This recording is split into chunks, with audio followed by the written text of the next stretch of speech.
तो आइए बच्चों देखा जाए क्या करना है आज के लेक्चर में। देखिए आज के लेक्चर में हम लोग प्रोपागेशन ऑफ साउंड वेव्स में 1 to 5 न्यूमेरिकल सॉल्व करेंगे, जो कि दो फॉर्मूले पे बेस्ड हैं, यानी दो फॉर्मूले यूज़ हुए हैं 1 to 5 न्यूमेरिकल्स के लिए, और बाकी 6 to 11 में दूसरा फॉर्मूला है, तो उसको अलग लेक्चर में करेंगे। तो आइए देख लेते हैं कौन से दो फॉर्मूले यूज़ हुए हैं। पहला फॉर्मूला है time period is equals to 1 upon frequency, and second formula is wave velocity is equals to frequency into wavelength. तो अब देखिए एक काम करते हैं, थोड़ा सा ये टाइम पीरियड और फ्रीक्वेंसी को समझ लेते हैं कि क्या होता है, तो क्वेश्चन सॉल्व करने में काफ़ी हम लोगों को आसानी होगी। तो देखिए फ्रीक्वेंसी क्या होती है, द नंबर ऑफ वाइब्रेशंस पर सेकंड, एक सेकंड में बॉडी कितनी बार वाइब्रेट कर रही है उसको क्या बोलते हैं, बॉडी की फ्रीक्वेंसी बोलते हैं। उसकी एसआई यूनिट क्या होती है, हर्ट्ज होती है, जिसको किस तरह से डिनोट किया जाता है, कैपिटल एच और स्मॉल जेड से। यानी अगर एक वाइब्रेटिंग बॉडी है जो कि एक सेकंड में एक बार वाइब्रेट कर रही है तो उसकी फ्रीक्वेंसी 1 हर्ट्ज है। एक सेकंड में 10 टाइम्स वाइब्रेट कर रही है तो उसकी फ्रीक्वेंसी 10 हर्ट्ज हो गई। एक सेकंड में 20 टाइम्स वाइब्रेट कर रही है तो उसकी फ्रीक्वेंसी क्या हो गई, 20 हर्ट्ज। यानी एक सेकंड में बॉडी कितनी बार वाइब्रेट करती है उसको उसकी फ्रीक्वेंसी बोला जाता है। फिर टाइम पीरियड क्या होता है, देख लीजिए, time taken to complete one vibration, एक वाइब्रेशन करने में बॉडी कितना टाइम ले रही है उसको क्या बोलते हैं, टाइम पीरियड। यानी एक वाइब्रेशन करने में कुछ टाइम तो लेगी ना, कुछ टाइम में ही वो अपना एक वाइब्रेशन पूरा करेगी, उसको क्या बोलते हैं, टाइम पीरियड बोलते हैं। और टाइम को मतलब मेजर करने के लिए कौन सी यूनिट यूज़ करते हैं, सेकंड यूज़ करते हैं। यानी टाइम पीरियड की यूनिट क्या हो गई, सेकंड हो गई, और फ्रीक्वेंसी की यूनिट क्या हो गई, हर्ट्ज हो गई, जिसको इस तरह से डिनोट किया जाता है। तो आइए स्टार्ट करते हैं फर्स्ट क्वेश्चन से। क्या है first question, the heart of a man beat 75 times a minute. तो एक बंदा है जिसका हार्ट क्या कर रहा है, 75 टाइम्स बीट कर रहा है 1 मिनट में। यानी 1 मिनट में उसका, 1 मिनट में उसका दिल 75 टाइम्स मतलब 75 टाइम्स धड़क रहा है, यानी 75 टाइम्स बीट कर रहा है। आपको क्या बताना है, उसकी फ्रीक्वेंसी बताना है और टाइम पीरियड बताना है। तो अब देखिए फ्रीक्वेंसी अभी हम लोग पढ़ के आए कि number of vibrations in 1 second. यहाँ पे देखिए 75 टाइम्स बीट करना मतलब क्या होगा, ये एक तरह से वाइब्रेशन ही तो दिया है भाई, बीट करना मतलब वाइब्रेशन है। तो वाइब्रेशन दे रखी है, बट वो 1 सेकंड में नहीं दी है बल्कि 1 मिनट में दी है, यानी 60 सेकंड्स में वाइब्रेशन दी है। तो हम 1 सेकंड का निकाल लेंगे और 1 सेकंड वाला जो वाइब्रेशन होगा वही क्या हो जाएगी, फ्रीक्वेंसी हो जाएगी। कहने का मतलब है कि 1 मिनट में दे रखा है कितने टाइम्स बीट कर रहा है, 75 टाइम्स। इसका मतलब क्या है कि 60 सेकंड्स में 75 टाइम्स बीट कर रहा है, तो हमको फ्रीक्वेंसी फाइंड करना है, यानी हमको 1 सेकंड के लिए निकालना है कि 1 सेकंड में कितनी बार बीट करेगा, 75 अपॉन 60। और यही 1 सेकंड में जो वाइब्रेशन होती है इसी को क्या नाम देते हैं, फ्रीक्वेंसी देते हैं। यानी फ्रीक्वेंसी इज इक्वल टू क्या हो जाएगा, 75 अपॉन 60। सॉल्व कर लीजिए, 15 4 ज़ा और सॉरी 15 5 ज़ा और ये 15 4 ज़ा हो जाएगा। तो इसको डिवाइड कर लेते हैं, ये देख लेते हैं क्या आएगा, 4 1 ज़ा 4, पॉइंट लगाया, फिर 0, 4 2 ज़ा 8 2, फिर 0 4 5 ज़ा 20। यानी 1.25 यूनिट क्या होगी, फ्रीक्वेंसी यूनिट क्या होती है, हर्ट्ज होती है, जिसको एच जेड से डिनोट किया जाता है। तो यानी उस हार्ट की फ्रीक्वेंसी क्या है, यानी उस मैन के जो हार्ट की फ्रीक्वेंसी है वो कितनी है, 1.25 हर्ट्ज। अब पहला पार्ट तो हो गया, टाइम पीरियड पूछा, तो टाइम पीरियड का फॉर्मूला अभी देख के आए, देख लीजिए एक बार फिर। Time period is equal to 1 upon frequency, तो यानी 1 अपॉन फ्रीक्वेंसी हो जाएगा, यानी 1 अपॉन 1.25, ऊपर नीचे 100 से मल्टीप्लाई कर देते हैं और फिर इसको डिवाइड कर लेंगे। तो 100 अपॉन 125, 25 से कैंसिल कर देते हैं, 25 4 ज़ा 25 5 ज़ा, यानी 4 अपॉन 5 यानी 0.8। तो टाइम पीरियड की यूनिट क्या होती है, सेकेंड्स। तो इसका मतलब क्या, एक वाइब्रेशन यानी एक बीट वो अपनी कितने टाइम में पूरी कर रहा है, 0.8 सेकंड में। क्योंकि टाइम पीरियड का मतलब ही यही है कि time taken to complete one vibration, एक वाइब्रेशन करने में बॉडी कितना टाइम लेती है उसको क्या बोलते हैं, टाइम पीरियड। यानी इसका टाइम पीरियड 0.8 सेकंड है, इसका मतलब उसकी एक बीट, एक वाइब्रेशन 0.8 सेकंड्स में कंप्लीट हो रहा है। तो अब आइए चलते हैं नेक्स्ट क्वेश्चन पे। The time period of a simple pendulum is 2 seconds, find its frequency. Time period दे रखा है, क्या दे रखा है, 2 सेकंड्स दे रखा है, आपको फ्रीक्वेंसी फाइंड करना है। ये आप खुद भी कर सकते हैं, बहुत आसान है। फ्रीक्वेंसी इज इक्वल टू क्या होता है, 1 अपॉन टाइम पीरियड, यानी 1 अपॉन 2। इसका मतलब क्या हो जाएगा, 0.5 हर्ट्ज। ये आ गई क्या, फ्रीक्वेंसी आ गई। अब आइए नेक्स्ट क्वेश्चन पे चलते हैं। The separation between two consecutive crest in a transverse wave is 100 metre. देखिए दो कंसेक्यूटिव क्रेस्ट के बीच की जो डिस्टेंस है वो 100 मीटर है, और एक ट्रांसवर्स वेव की बात हो रही है। ए वेव वेलोसिटी इज 20 मीटर पर सेकंड, वेव की वेलोसिटी 20 मीटर पर सेकंड है। तो find the frequency of wave, आपको वेव की फ्रीक्वेंसी बताना है। तो एक बार थोड़ा सा ये क्रेस्ट देख लेते हैं कि एक्चुअल में एक क्रेस्ट होता क्या है और ये किस डिस्टेंस की बात कर रहा है। तो आइए एक फिगर के थ्रू इसको समझते हैं। देखिए ये है वेग एक का आपको ये वेव फॉर्म दे रखा है, यानी एक वेव दे रखी है, इसमें सारी चीज़ें आपको बता रखी हैं कि वेवलेंथ क्या, एम्पलीट्यूड क्या है। तो देखिए ये वेव यहाँ से इस पॉइंट ए से स्टार्ट होती है और इस तरह से ट्रैवल कर रही है। तो ये जो आप देखते हैं इसको क्या बोलते हैं, क्रेस्ट बोलते हैं। यानी ये जो एलिवेशन या हम्प आप देख रहे हैं इसको क्या बोलते हैं, क्रेस्ट। और ये हॉलो या डिप्रेशन इसको क्या बोलते हैं, इसको बोलते हैं ट्रफ। तो ये है क्रेस्ट और ये है क्या, ट्रफ है। तो दो कंजिक्यूटिव क्रेस्ट आप देखेंगे तो क्या है, पहला क्रेस्ट ये है और दूसरा क्रेस्ट ये, कंजिक्यूटिव मतलब जस्ट उसके बाद। तो ये दो क्रेस्ट के बीच की जो डिस्टेंस होती है इसको क्या बोलते हैं, वेवलेंथ बोलते हैं। और इसको डिनोट किससे किया जाता है, लैम्डा से। यानी दो कंजिक्यूटिव क्रेस्ट जो हैं उनके बीच की डिस्टेंस को क्या बोलते हैं, वेवलेंथ बोलते हैं। और वेवलेंथ को किससे डिनोट करते हैं, लैम्डा से। अब क्योंकि ये डिस्टेंस है तो जाहिर सी बात है डिस्टेंस को मेजर किस में करेंगे, मीटर में करेंगे। तो ये क्वेश्चन में देखिए कह रहा है कि the separation between two consecutive crest in a transverse wave is 100 metre. यानी दो कंजिक्यूटिव क्रेस्ट के बीच की जो डिस्टेंस है ये दे दिया, ये कितनी है, 100 मीटर है। अब कोई वेव है उसमें दो कंजिक्यूटिव क्रेस्ट के बीच की डिस्टेंस कितनी है, 100 मीटर, ये क्वेश्चन में दे रखी है। यानी क्वेश्चन में क्या दे रखा है, लैम्डा दे रखा है, 100 मीटर दे दिया। अब देखिए एक चीज़ और समझते चलते हैं, ये जो ट्रफ है, ये जो दो कंजिक्यूटिव ट्रफ के बीच की डिस्टेंस होती है इसको भी क्या बोलते हैं, लैम्डा ही बोलते हैं। यानी ये भी क्या होती है, या तो दो कंजिक्यूटिव क्रेस्ट के बीच की डिस्टेंस या तो दो कंजिक्यूटिव ट्रफ के बीच की डिस्टेंस, इन दोनों के ही बीच की डिस्टेंस को क्या बोलते हैं हम लोग, लैम्डा बोलते हैं, यानी वेवलेंथ बोलते हैं। तो अगर दो कंजिक्यूटिव ट्रफ के बीच की भी देता तो भी वो लैम्डा की ही बात कर रहा है, और दो कंजिक्यूटिव क्रेस्ट के बीच की बात कर रहा है, इसका मतलब वो लैम्डा की ही बात कर रहा है। तो वेवलेंथ देख लिया हम लोग ने, यानी क्वेश्चन में क्या दे रखा है, वेवलेंथ दे रखा है। वेवलेंथ कितनी दे रखा है, 100 मीटर दे रखा है। दूसरा चीज़ क्या है, दे रखा है वेव वेलोसिटी। तो वेलोसिटी देखिए अभी हम लोग फॉर्मूला देख के आए हैं कि वेव वेलोसिटी को किससे डिनोट करते हैं, v से डिनोट करते हैं। v कितना दे रखा है, 20 metre per second. Find the frequency of wave, आपको फ्रीक्वेंसी बताना है। तो एक बार फिर फॉर्मूले पे आइए चलते हैं। Wave velocity is equals to क्या होता है, फ्रीक्वेंसी इनटू वेवलेंथ, यानी v इज इक्वल्स टू क्या है, f इनटू लैम्डा। तो आइए बस फॉर्मूले पे बेस्ड है उसी पे पुट कर देते हैं। तो क्या है, v is equals to f into lambda. देखिए समझना सिर्फ यही था कि ये 100 मीटर कौन सी डिस्टेंस है। अब आपने एक बार समझ लिया है तो अब हर बार आप समझ गए कि इसको क्या करना है, लैम्डा ही लिखना है, यानी ये लैम्डा के ही इक्वल होगा। अगर डिस्टेंस दे रहा है दो कंसिक्यूटिव क्रेस्ट या दो, यहाँ पे अगर ट्रफ बोलता तो भी ये लैम्डा ही होता, और कितना होता, 100 मीटर। तो v is equals to F into lambda. अब v दे रखा है, देखिए कितना दिया है, 20।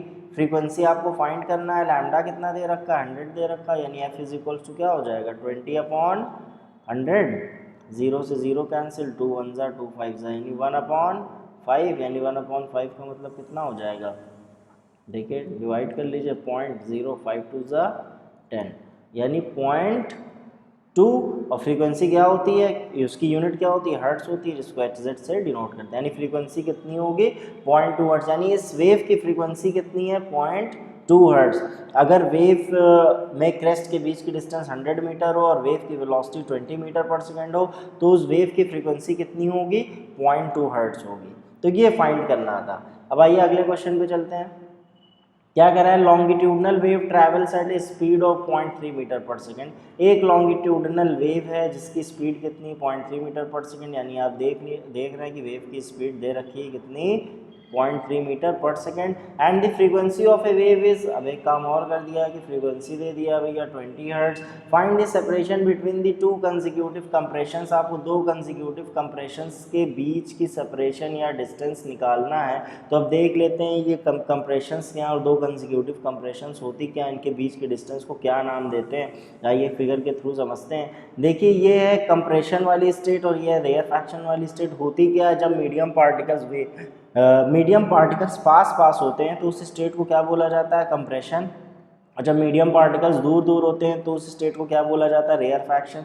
अब आप देख रहे हैं एक कंप्रेशन ये दो कंसेक्यूटिव कंप्रेशंस के बीच की जो डिस्टेंस होती है उसको क्या बोलते हैं हम लोग, वेवलेंथ बोलते हैं, यानी लैम्डा।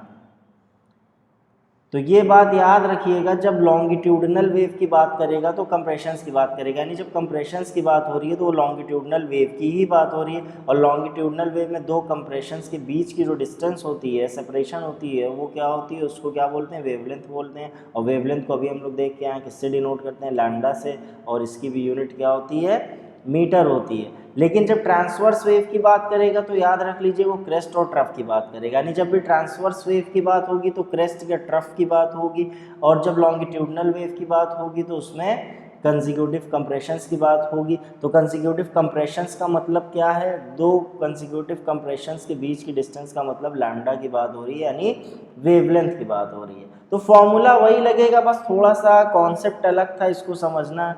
अगर सेपरेशन की बात कर रहा है वेव में तो वो इनडायरेक्टली वेवलेंथ की बात कर रहा है, लेकिन हम लोगों को समझना है कि लॉन्गिट्यूडनल वेव में कंप्रेशंस होते क्या हैं और ट्रांसवर्स वेव में क्रेस्ट और ट्रफ क्या होते हैं। तो आइए फिर से फॉर्मूला लगा देते हैं, v is equals to F into lambda.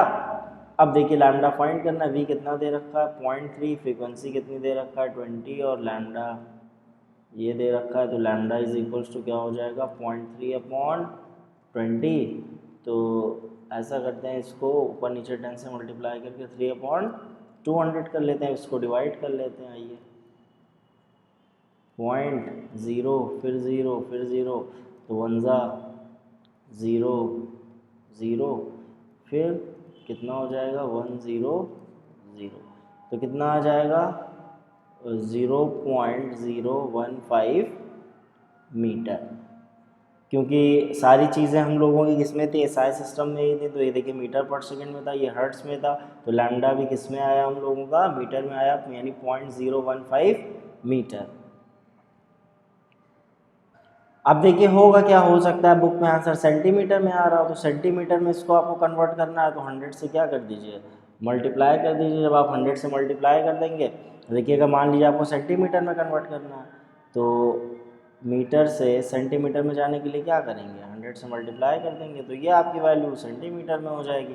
तो 100 से जब मल्टीप्लाई करेंगे तो क्या हो जाएगा 1.5 सेंटी। अब जो भी आंसर आ रहा हो, यानी मीटर में आ रहा हो तो ऊपर वाला, और सेंटीमीटर में आ रहा हो तो ये वाला, ये सेंटीमीटर में और ये दोनों ही आंसर सही हैं। जनरली मीटर में ही होता है, तो मतलब एसआई सिस्टम में ही सॉल्व किया जाता है। अगर आपसे सेंटीमीटर में पूछ रहा है तो आप इस तरह से उसको कन्वर्ट कर दीजिएगा, मीटर में निकालने के बाद उसको सेंटीमीटर में कन्वर्ट कर दीजिएगा। अब आइए अगला क्वेश्चन करते हैं। A source of wave produces 40 crest and 40 troughs in 0.4 second. देखिए एक वेव सोर्स है जो कि 40 क्रेस्ट और 40 ट्रफ्स 0.4 सेकेंड में प्रोड्यूस कर रहा है। What is the frequency of the wave, आपको वेव की फ्रीक्वेंसी बताना है। तो देखिए बात क्या कर रहा है, देखिए अगर हम लोग वेव इस तरह से अगर एक डायग्राम के थ्रू समझें तो देखिए ये इस तरह से 40 क्रेस्ट और 40 ट्रफ्स बना रहा है। मतलब अब इतना 40 तो नहीं बन पाएगा, बट समझने के लिए आप देख सकते हैं। ये देखिए ये 40, ये यहाँ पे कितने बने 1 2 3 4 5, इस तरह से वो 40 क्रेस्ट बना रहा है और इस तरह से 40 ट्रफ बना रहा है। यानी 40 क्रेस्ट और 40 ट्रफ कितने देर में बना रहा है, वो 0.4 सेकेंड्स में। आपको उस वेव की क्या पता करना है, फ्रीक्वेंसी पता करना है। कहने का मतलब आपको ये जो 0.4 सेकेंड दिया है, ये टाइम पीरियड दिया है कि टाइम पीरियड कितना है 0.4 सेकेंड्स दिया हुआ है। अब आपको फ्रीक्वेंसी बताना है, तो पहले हम लोग ये समझ लें कि भाई फ्रीक्वेंसी फाइंड करना है तो number of vibrations in 1 second, यानी 1 सेकेंड में कितने वाइब्रेशंस हो रहे हैं।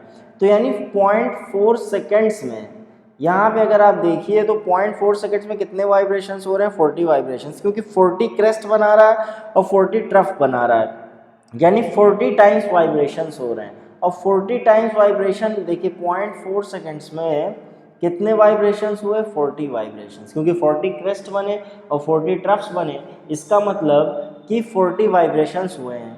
तो आपको 1 सेकेंड में चाहिए, क्योंकि फ्रीक्वेंसी क्या होती है 1 सेकेंड में कितने वाइब्रेशंस हुए, तो 1 सेकेंड में इसका मतलब 40/0.4।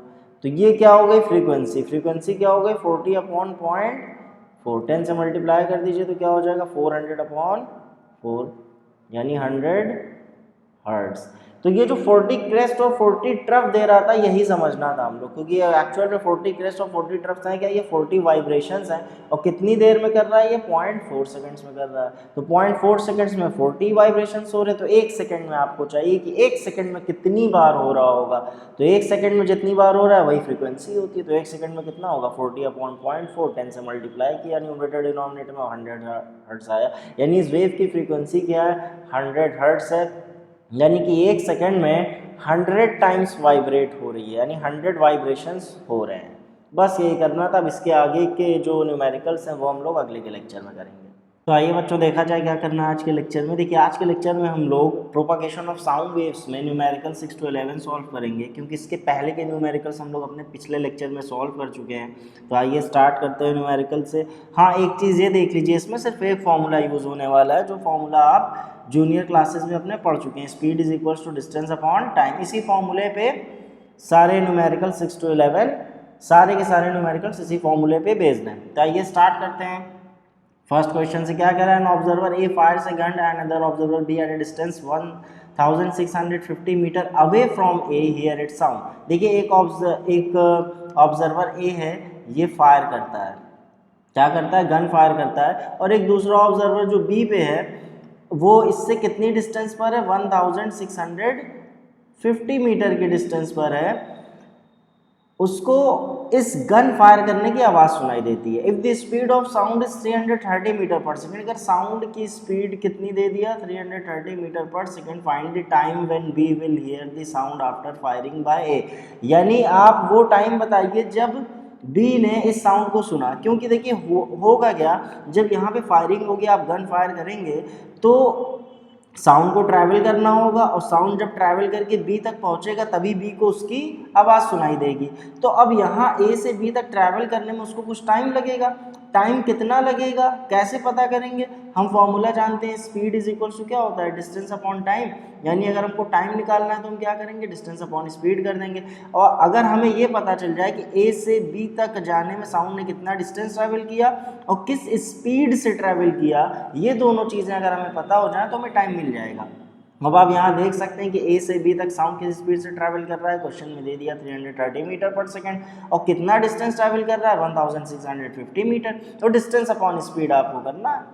तो ये डिस्टेंस रख देते हैं, डिस्टेंस कितना है 1650 मीटर अपॉन स्पीड कितनी दे रखी है 330 मीटर पर सेकेंड। तो 0 से 0 कैंसिल कर देते हैं और इसको सॉल्व कर लेते हैं। तो 11 1 ज़ा 11 5 ज़ा 11 3 ज़ा यानी 3 5 ज़ा, तो कितना हो गया 5 सेकंड, यानी 5 सेकंड बाद, यानी गन फायर होने के 5 सेकंड के बाद बी को उसकी आवाज़ सुनाई देगी। और अगर आप ये डिस्टेंस देख रहे हैं तो आपको अंदाज़ा हो गया होगा ये 1.5 किलोमीटर से ज़्यादा, यानी 1.5 किलोमीटर से ज़्यादा के डिस्टेंस पर है बी। यानी ए फायर, जहाँ पे ए गन फायर कर रहा है वहाँ से बी जो है वो 1.5 किलोमीटर के डिस्टेंस पर है। तो इस लगभग 1.5 किलोमीटर से ज़्यादा, तो 1.5 किलोमीटर से ज़्यादा के डिस्टेंस ट्रैवल करने में उसको कितना टाइम लगेगा, 5 सेकंड्स लगेगा। Basic speed is equal to distance upon time के फॉर्मूले से आपको करना है।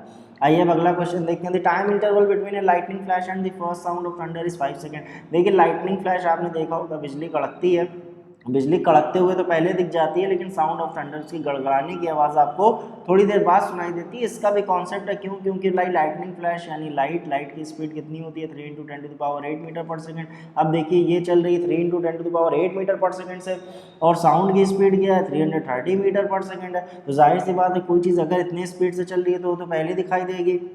और उसके गड़गड़ाने की आवाज़ यानी थंडर का साउंड कितनी देर बाद आ रहा है, 5 सेकंड्स के बाद आ रहा है। If the speed of sound की स्पीड दे रखी, find the distance of flash from the observer. मान ली यहाँ पे लाइटनिंग फ्लैश यहाँ पे हुआ है और यहाँ पे ऑब्जर्वर है, पूछ रहा है ये डिस्टेंस क्या है, यानी जहाँ पे लाइटनिंग फ्लैश हुआ है वहाँ से ऑब्जर्वर की डिस्टेंस क्या है आपको ये बताना है। तो अब डिस्टेंस पता करना है, फिर से वही बेसिक फॉर्मूले पे आ जाइए, speed is equal to distance upon time, यानी डिस्टेंस इज इक्वल टू क्या हो जाएगा, स्पीड इनटू टाइम।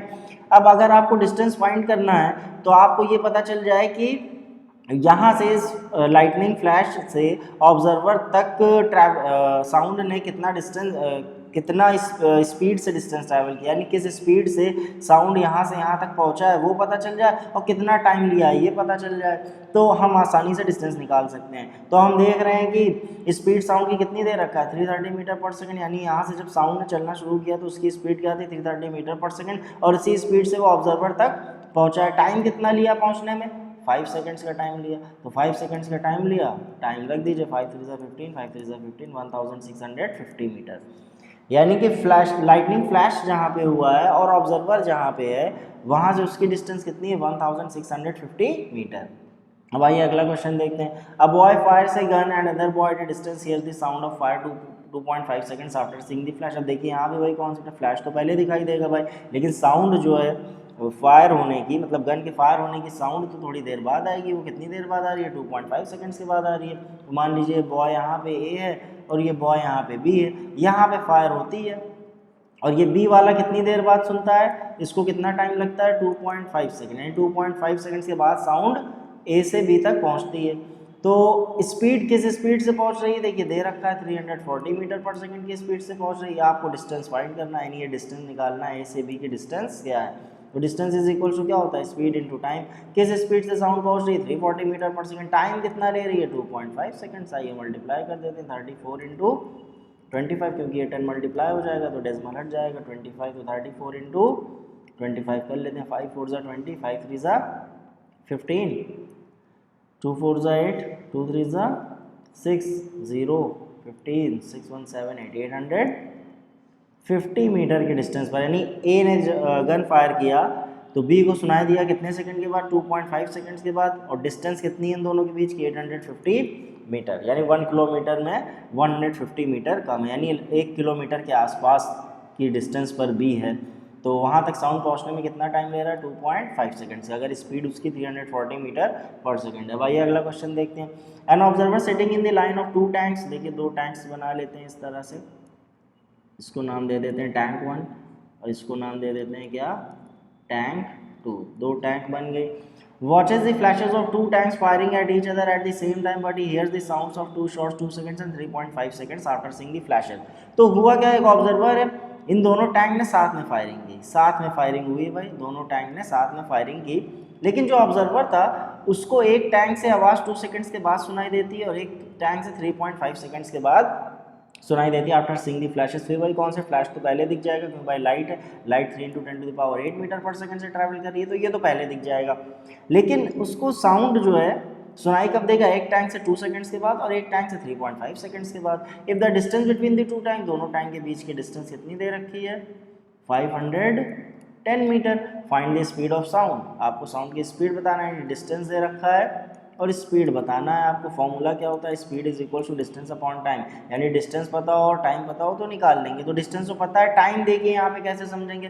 टाइम, एक टैंक 3.5 सेकंड के बाद और एक टैंक से 2 सेकंड्स के बाद, तो टाइम इंटरवल क्या हो जाएगा, टाइम इंटरवल देखिए क्या हो जाएगा, 3.5 माइनस 2 सेकंड्स, तो कितना हो जाएगा 1.5 सेकंड। तो टाइम क्या मिल गया, 1.5 सेकंड्स, और डिस्टेंस कितना दे रखा है 510, तो टाइम 1.5 सॉल्व कर लेते हैं, 510 ऊपर नीचे 10 से मल्टीप्लाई करके डेसिमल हटा दीजिए, 15 हो गया भाई, इसको डिवाइड कर लेते हैं।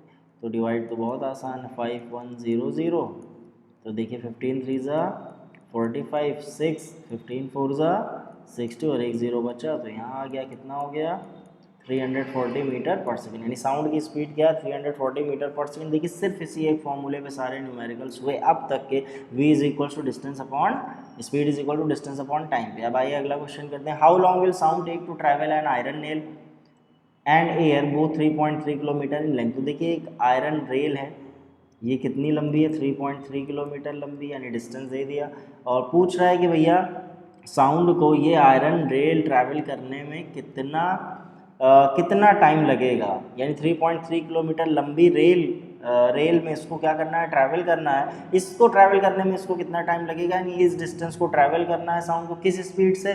देखिए आयरन में स्पीड दे रखी है, कितनी दे रखी है 5280 मीटर पर सेकंड। तो एक काम करते हैं, यहाँ पे वी आयरन लिख देते हैं ताकि समझ में आए कि speed of sound in iron. Iron में साउंड की स्पीड क्या है 5280 मीटर पर सेकेंड, और इस डिस्टेंस को ट्रैवल करने में कितना टाइम लगेगा ये निकालना है। तो टाइम इज इक्वल टू क्या हो जाएगा, डिस्टेंस अपॉन स्पीड। अब देखिए यहाँ डिस्टेंस किलोमीटर में दिया है, तो एक काम करते हैं इसको मीटर में चेंज कर लेते हैं। मीटर में चेंज करने के लिए क्या करेंगे, 1000 से मल्टीप्लाई कर देंगे, तो 1000 से मल्टीप्लाई करेंगे कितना हो जाएगा 3300 मीटर।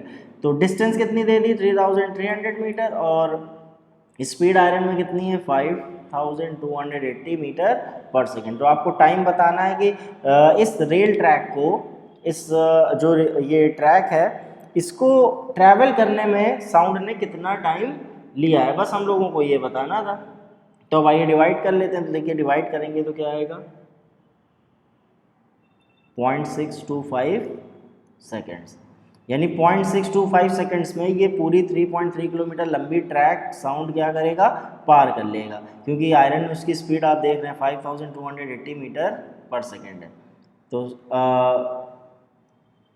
हाँ, अब देखिए अगला पार्ट, ए पार्ट हो गया। बी पार्ट क्या कह रहा है, ये ए पार्ट था। अब बी पार्ट क्या कह रहा है, एयर में इतनी डिस्टेंस ट्रैवल करना है। डिस्टेंस कितनी दे दी, 3.3 किलोमीटर, या लिख सकते हैं आप 3300। इतनी डिस्टेंस एयर में ट्रैवल करना है। तो एयर में स्पीड कितनी है उसकी, इसको भी एयर कर लीजिए, कितनी दे रखा है, 330 मीटर पर सेकेंड। एयर में ट्रैवल करना है इस स्पीड से, इस डिस्टेंस को, तो टाइम क्या हो जाएगा, time is equal to distance upon speed. तो वी एयर लिख लीजिए। डिस्टेंस कितनी है, 3300 मीटर, और एयर कितना हो गया, स्पीड ऑफ एयर 0 से 0 10 मीटर पर सेकेंड। तो देखिए जो मीडियम में ट्रैवल कर रही है, जिस स्पीड से ट्रैवल कर रही है, और जितना डिस्टेंस ट्रैवल करना है वो डिस्टेंस लिख लीजिए। किस में, देखिए यहाँ पे बात हो रही थी आयरन इस मीडियम में, तो इस मीडियम में डिस्टेंस कितना ट्रैवल कर रही है और इस मीडियम में स्पीड कितनी है, लिख के डिवाइड कर दिया। फिर दूसरी बात आ रही है एयर में। अब यहाँ पे मीडियम एयर है, एयर में डिस्टेंस कितना ट्रैवल कर रही है, उतना ही सेम डिस्टेंस, और किस स्पीड से ट्रैवल कर रही है, इस स्पीड से। और फॉर्मूले पे वैल्यूज पुट कीजिए और आंसर आपको मिल जाएगा। अब आइए अगला क्वेश्चन देखते हैं। Assuming the speed of sound in air equal to 340 metre per second. Air में साउंड की स्पीड कितनी है, 340 metre per second. And in water equal to, और वाटर में कितनी है देख लेते हैं, 1360 metre per second. Find the time taken to travel, time पता करना है, दोनों में ही टाइम पता करना है। To travel a distance of 1700 metre, यानी एयर में 1700 मीटर ट्रैवल करने में कितना टाइम लगा इस स्पीड से, और वाटर में इतना ही डिस्टेंस ट्रैवल करने में इस स्पीड से कितना टाइम लगेगा। तो बस सेम वही कॉन्सेप्ट। तो टाइम इज इक्वल टू क्या हो जाएगा, डिस्टेंस अपॉन स्पीड। इतना डिस्टेंस ट्रैवल कर रही है, कितना डिस्टेंस, 1700 मीटर, किस स्पीड से ट्रैवल कर रही है, 340 मीटर पर सेकेंड की स्पीड से। तो इसको सॉल्व कर लेते हैं। आइए 17 10 17 2 2 5 तो कितना हो गया, 5 सेकेंड्स। यानी एयर में अगर इस स्पीड से इस डिस्टेंस को ट्रैवल करेगी तो 5 सेकेंड में ट्रैवल कर लेगी, यानी 5 सेकेंड में वो 1700 मीटर का डिस्टेंस ट्रैवल कर ले जाएगी। अब आइए वाटर में देख लेते हैं कितना टाइम लगाती है, डिस्टेंस अपॉन स्पीड। तो डिस्टेंस कितना है 1700 मीटर और स्पीड कितनी है 130। तो जाहिर सी बात है भाई, स्पीड ज़्यादा है तो टाइम तो कम लगेगा ही लगेगा। आइए सॉल्व कर लेते हैं इसको। 2 8 2 5 2 6 2 8 17 5 और 17 4 तो भाई देखिए स्पीड ज़्यादा है तो टाइम तो जाहिर सी बात है कम लगेगा। 5/4 है, तो 5/4 को डिवाइड करेंगे तो कितना आएगा देख लीजिए। 4 1 4 1 0 4 2 8 फिर 0 5 यानी 1.25। यानी देखिए अगर सेम डिस्टेंस ही ट्रैवल कर रही है दोनों ही मीडियम में, तो जिस मीडियम में स्पीड ज़्यादा होगी, जाहिर सी बात है भाई अगर आपकी स्पीड ज़्यादा होगी तो आपको टाइम कम लगेगा उसी पर्टिकुलर डिस्टेंस को ट्रैवल करने में, और अगर स्पीड कम है तो उसी डिस्टेंस को ट्रैवल करने में टाइम ज़्यादा लगेगा। तो यहाँ टाइम ज़्यादा लग रहा है, क्यों लग रहा है, 5 सेकंड का टाइम लग रहा है क्योंकि स्पीड बहुत कम है। और यहाँ पे स्पीड आप देख सकते हैं जस्ट उसके 4 टाइम्स स्पीड है, तो 4 टाइम्स स्पीड हो गई तो टाइम भी क्या हो गया, कम हो गया। बहुत आसान क्वेश्चन से देखिए, बस एक फॉर्मूला था, V speed is equal to distance upon time पे।